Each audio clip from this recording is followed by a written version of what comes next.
राम राम दोस्तों, ज्योतिष के इस विशेष कार्यक्रम में आपका फिर से स्वागत है। इस वीडियो में बात करेंगे तुला वालों के लिए आने वाले सफलता के सवर्ण काल जैसे एक समय की, जो भाग्य उदय के समय जैसा रहने वाला है।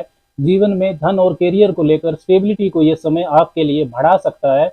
देखिए, ज्योतिष में सफलता का सवर्ण काल या भाग्य उदय का समय उसे कहते हैं जब कोई अति शुभ ग्रह, जो कि आपकी कुंडली में भी शुभ स्थिति में हो, अपनी महादशा या अंतरदशा में लंबी अवधि तक चले, या गोचर में कम से कम दो या दो से ज्यादा ग्रह शुभ स्थिति में लंबी अवधि तक रहें। तुला राशि वालों के लिए भी नवंबर 2023 से जून 2024 तक के बीच के 8 महीने सवर्ण काल की तरह साबित हो सकते हैं। भाग्य उदय जैसा ये समय आपके लिए रह सकता है। इस समय में आप अपनी इच्छाओं और आकांक्षाओं को पूरा कर पाएंगे, आपकी योजनाएं पूरी हो जाएंगी, आपके जो निर्णय होंगे, महत्वपूर्ण निर्णय, वो सही साबित होंगे। लंबी अवधि तक एक ही राशि में जो ग्रह रहते हैं, जैसे बृहस्पति, शनि, राहु, केतु गोचर में, उनका महत्व सबसे ज्यादा होता है, क्योंकि जीवन के विभिन्न क्षेत्रों की जो महत्वपूर्ण योजनाएं होती हैं, जैसे व्यापार में स्थायित्व लाना, शिक्षा व कैरियर में विजन सेट करना, या संतान प्राप्ति की योजना बनाना, विवाह की योजना बनाना, इन सब में समय लगता है, योजना बनाकर चलना पड़ता है। इसीलिए गोचर में लंबी अवधि के ग्रह जो एक ही राशि में लंबी अवधि तक रहते हैं, उनका महत्व बहुत ज्यादा होता है। तुला राशि वालों के लिए भी लंबी अवधि के ग्रह जैसे बृहस्पति, शनि, राहु, केतु तथा आपके धन भाव और व्यापार भाव के स्वामी मंगल और आपकी राशि के स्वामी शुक्र नवंबर 2023 से जून 2024 के बीच में उनकी स्थिति इस तरह से मजबूत रहने वाली है कि ये पीरियड आपके लिए सवर्ण काल के जैसा होगा।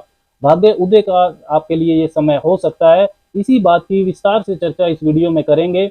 जन्म राशि चंद्र राशि पर यह वीडियो आधारित है। यदि आपके पास लगन है तो आप लगन राशि से भी इसको देख सकते हैं, आपको लगन का पता है तो। लेकिन यदि आपको राशि या लगन नहीं पता है तो आप नाम की राशि से भी इस वीडियो को देखकर फायदा उठा सकते हैं। सबसे पहले समझते हैं कि तुला राशि वालों के लिए नवंबर 2023 से जून 2024 के बीच के 8 महीनों में घरों की जो स्थितियां हैं वो कैसी रहने वाली है, घरों के परिवर्तन क्या कह रहे हैं।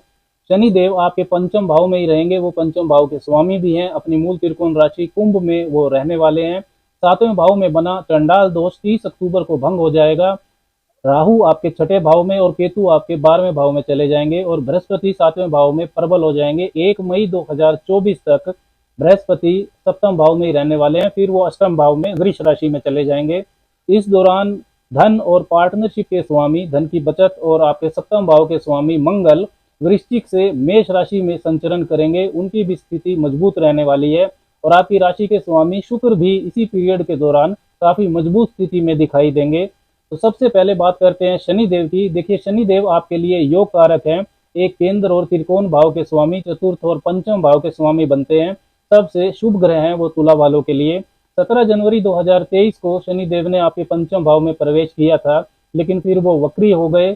लेकिन अब 4 नवंबर 2023 से वो मार्गी हो जाएंगे। वक्री ग्रह का जो फल होता है वो सीधा सीधा नहीं मिलता है, लेकिन 4 नवंबर से वो अपनी सीधी चाल चलेंगे, और इन 8 महीनों के दौरान वो मार्गी अवस्था में ही संचरण करने वाले हैं।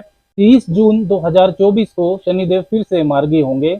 जनरली पंचम भाव में शनि का गोचर इतना ज्यादा शुभ नहीं माना जाता है, लेकिन क्योंकि तुला वालों के लिए वो योग कारक है, अपनी मूल त्रिकोण राशि कुंभ में वो रहने वाले हैं, तो शनि देव आपको पंचम भाव में काफी शुभता देने वाले हैं। पंचम भाव का स्वामी पंचम भाव में ये काफी मजबूत स्थिति बनती है। आपकी इंटेलिजेंस, बुद्धि, बौद्धिक क्षमता को ये बढ़ाएंगे। निर्णय लेने की शक्ति मजबूत होगी। इन 8 महीनों में जो भी महत्वपूर्ण निर्णय आप लेंगे, उनका लाभ आप लंबे समय तक प्राप्त करेंगे। शनि की 7वीं दृष्टि लाभ भाव पर रहने वाली है। संतान पक्ष आपका बेहतर होगा। जिन तुला राशि वाली महिलाओं को संतान प्राप्ति में समस्याएं आ रही थी, उनकी कंसीविंग प्रॉब्लम्स दूर हो जाएंगी। 7वें भाव में जो संतान कारक बृहस्पति रहेंगे, उनकी भी 5वीं दृष्टि लाभ भाव पर रहेगी। तो नवंबर 2023 से अप्रैल 2024 के बीच में संतान प्राप्ति का सुंदर योग आपके लिए बनेगा। अगर आपकी पहले से संतान है तो उसकी शिक्षा और कैरियर में तरक्की होगी। छात्रों के लिए भी ये समय बेहतरीन रहेगा। शनिदेव अनुशासन और हार्डवर्क के कारक हैं, तो एफर्ट्स तो आपको बढ़ाने होंगे। लेकिन पंचम भाव का स्वामी पंचम भाव में है और राहु साथ ही में 6ठे भाव में रहेंगे, तो बेहतरीन समय शिक्षा प्राप्ति के लिए रहेगा। अगर आप कोई कंपटीशन एग्जाम क्लियर करना चाहते हैं तो उसके लिए भी शुभता आपके साथ होगी। जिनकी शिक्षा में किसी भी कारण से ब्रेक आ गया था, वो फिर से शिक्षा शुरू कर पाएंगे। रिलेशनशिप में, प्रेम संबंधों में और वैवाहिक जीवन में लॉयल्टी बढ़ेगी, मैच्योर बिहेवियर देखने को मिलेगा। कन्फ्यूजन जो है, मिसअंडरस्टैंडिंग्स वो दूर हो जाएंगी। निवेश कार्यों में, इन्वेस्टमेंट्स के लिए आप जो निर्णय लेंगे इस पीरियड के दौरान, वो आपको लाभ देंगे। आप आर्ट्स एंड क्रिएटिविटी का काम करते हैं, कोई स्टेज परफॉर्मेंस से जुड़ा हुआ आपका काम है या पॉलिटिक्स से जुड़ा है, तब भी आपको शुभता मिलेगी। अपने किसी पैशन को, किसी हुनर को यदि आप कैरियर के रूप में उतारना चाहते हैं तो उसके लिए भी ये समय सही रहेगा। पंचम भाव का स्वामी पंचम भाव में आपको भाग्यशाली भी बनाता है, क्योंकि देखिए जो छठा भाव होता है वो आपके लिए रोग ऋण शत्रु यानी कि चुनौतियों का होता है, चैलेंजेस का, हर्डल्स का होता है। और पंचम भाव छठे भाव का 12वां होता है इन चुनौतियों के व्यय का। तो अपनी बुद्धि से आप हर चुनौती से बाहर आ जाएंगे। तुला वालों के लिए दूसरा सबसे महत्वपूर्ण परिवर्तन ये होगा कि 30 अक्टूबर को आपके सप्तम भाव में बना हुआ चंडाल दोष वो खत्म हो जाएगा। राहु आपके छठे भाव में आ जाएंगे और केतु आपके 12वें भाव में चले जाएंगे। राहु का छठे भाव में गोचर बहुत ही शुभ माना जाता है। पाप भाव में, तिर्क भाव में पापी ग्रह का गोचर शुभ फल देता है। 18 वर्ष बाद ऐसा हो रहा है कि 18 महीनों के लिए राहु आपके छठे भाव में रहने वाले हैं। रोग ऋण शत्रु आपके समाप्त होंगे। साम दाम दंड भेद सभी का इस्तेमाल करके आप अपनी चुनौतियों पर विजय प्राप्त कर लें, इस तरह की प्रेरणा राहु आपको देगा। यदि कोई कोर्ट केस, कोई विवाद चल रहा था तो फैसला आपके पक्ष में आ सकता है। जो भी आपके कंपटीटर्स हैं उन पर भारी पड़ेंगे आप। विदेशी संबंधों के मामलों में, इंपोर्ट एक्सपोर्ट के मामले में शुभता आपके लिए बढ़ जाएगी। पुराने कर्जे से मुक्ति का रास्ता खुलेगा। पुराना कोई रोग यदि आपको परेशान कर रहा था तो उसमें भी राहत मिलनी शुरू हो जाएगी। राहु का जो शुभ प्रभाव है वो 1 मई 2024 तक ज्यादा आपको मिलने वाला है, क्योंकि राहु के जो डिस्पोजिटर हैं बृहस्पति, वो 1 मई 2024 से पहले मेष राशि में रहेंगे, केंद्र में आपके सप्तम भाव में मजबूत स्थिति में। बाद में वो अष्टम भाव में चले जाएंगे। शनि की 10वीं दृष्टि और राहु की 9वीं दृष्टि आपके दूसरे भाव पर रहेगी, तो धन के पीछे तो आप भागेंगे और उसे पाएंगे भी, लेकिन शॉर्टकट ना अपनाइएगा। और पारिवारिक रिश्तों का विशेष तौर पर ध्यान रखिएगा। यदि आप फैमिली बिजनेस से जुड़े हुए हैं तो अलगाव की स्थिति बन सकती है। साधारणतः भी पारिवारिक रिश्तों के मामले में काफी सावधानी आपको रखनी पड़ेगी। राहु की 5वीं दृष्टि आपके 10वें भाव पर रहेगी, तो चैलेंजेस और कंपटीशन को बढ़ाएगी स्थिति, लेकिन आप उन पर विजय पा लेंगे। राहु केतु के राशि परिवर्तन का सबसे शुभ प्रभाव ये होगा कि राहु केतु आपके पहले और 7वें भाव के एक्सिस से निकल जाएंगे, जिससे जीवन में जो कंफ्यूजन, दुविधा थी वो दूर होगी। आपकी जो सोशल इमेज है और स्वास्थ्य के प्रति जो लापरवाही चल रही थी वो दूर हो जाएगी। आपकी सोच से नकारात्मक विचार दूर हो जाएंगे। 7वें भाव में अप्रैल 2023 से चल रहा चंडाल दोष भंग होगा, जिससे वैवाहिक जीवन में, व्यापार में, व्यापारिक साझेदारियों में जो परेशानियां चल रही थी उनमें कमी आनी शुरू हो जाएगी। रिश्तों की परेशानियां कम होंगी। जो भी महत्वपूर्ण व्यापारिक निर्णय गलत साबित हो रहे थे, नुकसान हो रहा था, उनमें भी कमी आएगी। बृहस्पति 30 अक्टूबर के बाद आपके सप्तम भाव में रहेंगे, तो वैवाहिक जीवन में, व्यापार में, व्यापारिक साझेदारियों में बुद्धिमत्ता का, ज्ञान का इस्तेमाल करके आप हालात को ठीक कर सकते हैं। शनि और बृहस्पति दोनों की दृष्टियां लाभ भाव पर रहेगी, तो विवाह योग बनेगा।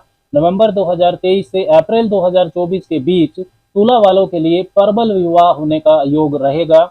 लेकिन एक चीज का आपको ध्यान रखना है कि बृहस्पति ग्रह तुला वालों के लिए डायनामिकली अशुभ ग्रह होते हैं। तीसरे और छठे भाव के स्वामी फंक्शनल मैलेफिक होते हैं। तो रिश्तों में, व्यापार में, पार्टनरशिप में एथिक्स, नैतिकता का आपको ध्यान रखना होगा, उसको बनाए रखिएगा। बृहस्पति आपके साहस और पराक्रम को बढ़ाएंगे। नजदीकी रिश्तेदारों का साथ आपको मिलता रहेगा, क्योंकि बृहस्पति की 9वीं सर्वग्रही दृष्टि आपके तीसरे भाव पर रहेगी। कम्युनिकेशन स्किल्स भी आपका प्रभावी होगा। नया स्टार्टअप यदि करना चाहते हैं तो कर पाएंगे। 16 नवंबर से 30 जून के बीच आपके धन भाव और व्यापार भाव के स्वामी मंगल भी वृश्चिक से मेष राशि में संचरण करेंगे। पराक्रम, धन लाभ को लेकर स्थिति आपकी मजबूत रहेगी। आपकी राशि के स्वामी शुक्र भी इसी पीरियड में पहले, दूसरे, तीसरे, चौथे, 5वें और सप्तम भाव से गुजरेंगे। उनकी स्थिति भी ज्यादातर मजबूत रहने वाली है। तो गोचर में इन 8 महीनों में काफी मजबूत ग्रह स्थिति तुला वालों के लिए बन रही है। इसलिए नवंबर 2023 से जून 2024 के बीच का समय आपके लिए सफलता का स्वर्ण काल साबित हो सकता है। भाग्य उदय कराने वाला ये समय रहेगा। इसका आपको लाभ उठाना चाहिए। अपनी योजनाओं को इसी के अनुसार बनाएं। साथ में कुछ अच्छे उपाय आपको करते रहना चाहिए। भगवान शिव की आप उपासना करें। शिवलिंग पर 1 चम्मच दही अर्पण करें और उसके बाद जल अर्पण करें।